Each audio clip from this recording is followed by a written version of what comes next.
Hello friends, welcome back to my channel. আমি আজকে আপনাদেরকে দেখাবো কিভাবে সহজ পদ্ধতিতে চিকেন তৈরি করা যায়। প্রথমে আমি চিকেনটাকে ধুয়ে নিলাম, তারপর আলু, পেঁয়াজ, টমেটো, এগুলো কাঁচা লঙ্কা এগুলোকে কেটে নিলাম। কেটে নেওয়ার পর কড়াই গরম করতে দিলাম। গরম হয়ে গেলে তার মধ্যে সাদা তেল দিয়ে আলুগুলোকে লাল লাল করে ভেজে নেব। যতক্ষণ না লাল লাল হবে ভাজতে থাকবো। তার মধ্যে আমি একটা পেস্ট তৈরি করে নিয়েছিলাম।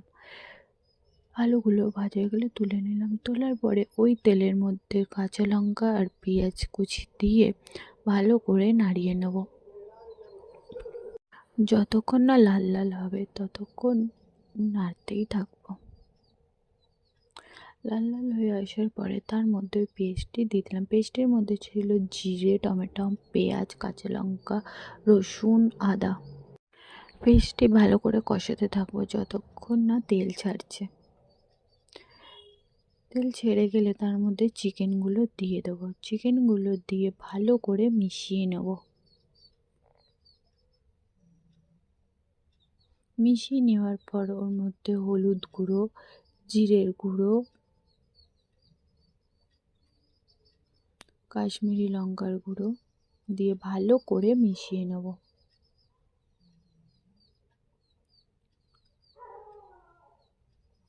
মিশিয়ে নেওয়ার পর সামান্য পরিমাণে স্বাদ অনুযায়ী লবণ দিয়ে দেব। লবণ দিয়ে তার মধ্যে আলুটা দিয়ে ভালো করে কষিয়ে নেব। তার মধ্যে গরম মশলা গুঁড়ো, চিকেন মশলা দিয়ে ভালো করে কষিয়ে নেব।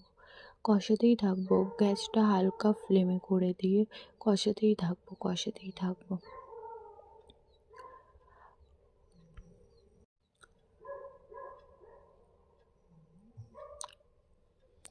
হালকা হালকা জল দিয়ে কষাতে থাকবো। একেবারে জল ঢেলে দেবো না, হালকা জল দিয়ে কষাতে থাকবো। গ্যাসের ফ্লেমটা যেন লোতে থাকে।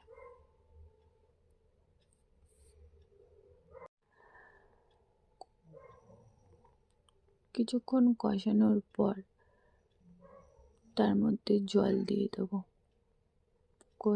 কষাতেই থাকবো। কিছুক্ষণ কষানো হয়ে গেলে